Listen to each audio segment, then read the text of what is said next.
Ukrainian forces advanced closer to Tyotkino village in Kursk region.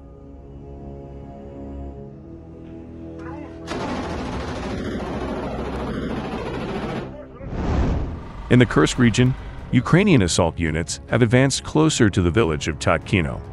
The 225th Assault Regiment reported that its forces successfully captured a Russian company's strongpoint.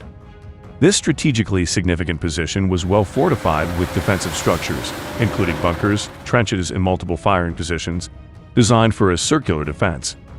For several days, Ukrainian artillery and FPV drones targeted the position. After that, the infantry launched an assault.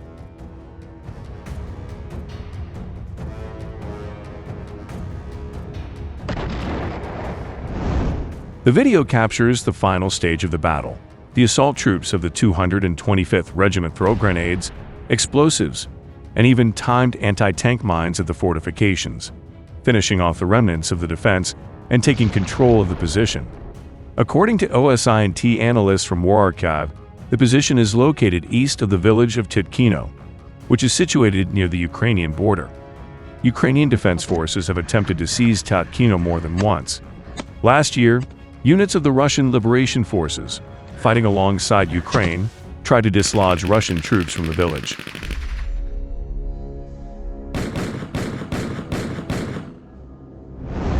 The President Volodymyr Zelensky reported that the Kursk operation is preventing a significant number of Russian troops from being active on Ukrainian territory.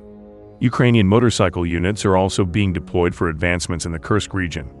Recently, the newly formed motorcycle company of the 425th Skala Assault Regiment participated in offensive actions on the Kursk sector using motorcycles.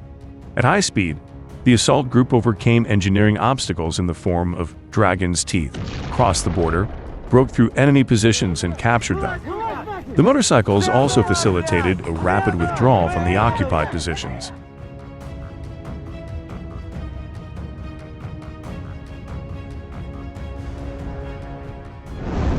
Meanwhile, the Russian military has resorted to new methods of concealing drone operations, constructing holes in the roofs of civilian buildings through which to launch UAVs, according to the Ukrainian Armed Forces.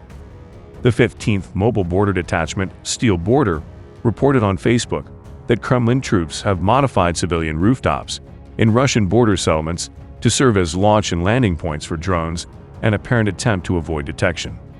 Steel Border Scouts managed to detect several of these launch positions and destroyed them using UAVs, the report said.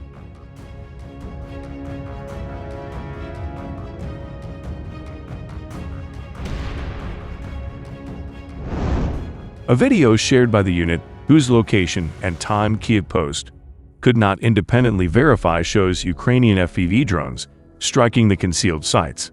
The footage appears to confirm the destruction of equipment, and possibly along with drone operators.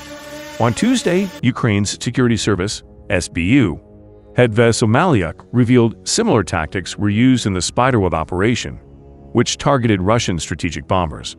According to Malyuk, the SBU transported FPV drones into Russia, hidden in mobile wooden houses fitted with remotely opening roofs.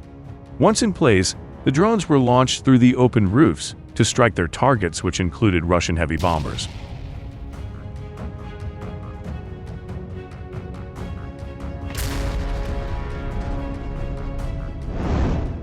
Ukraine's Operation Spiderweb, a long-planned drone strike on 5 air bases deep inside Russia, was hailed as a major success by President Volodymyr Zelensky and SBU head Lieutenant Gen Vasyl Malyuk. AI-enhanced kamikaze drones, smuggled into Russia and launched from cargo trucks, hit bases in Murmansk, Ivanovo, Ryazan, Irkutsk, and Amur, catching Russian defenses off guard. Kyiv initially claimed that more than 40 strategic aircraft were destroyed or damaged, including 295s, 222s, and an A-50, with estimated losses reaching up to $7 billion. However, Russian sources and analysts quickly disputed those figures. OSINT expert John Helen suggested only about 10 bombers were destroyed, citing limited satellite evidence.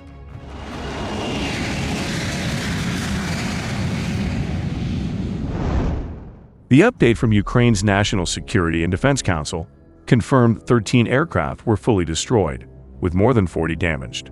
The UK's Daily Telegraph corroborated at least 8 Tu-95s and 4 Tu-22s destroyed. Spiderweb followed rail and bridge sabotage in Bryansk, Kursk, and Zaporizhia, and was timed just ahead of peace talks in Istanbul on the anniversary of Ukraine's final nuclear disarmament under the Budapest Memorandum. Beyond the damage, the operation underscored Ukraine's long-range strike capabilities and brought the war home to previously untouched parts of Russia.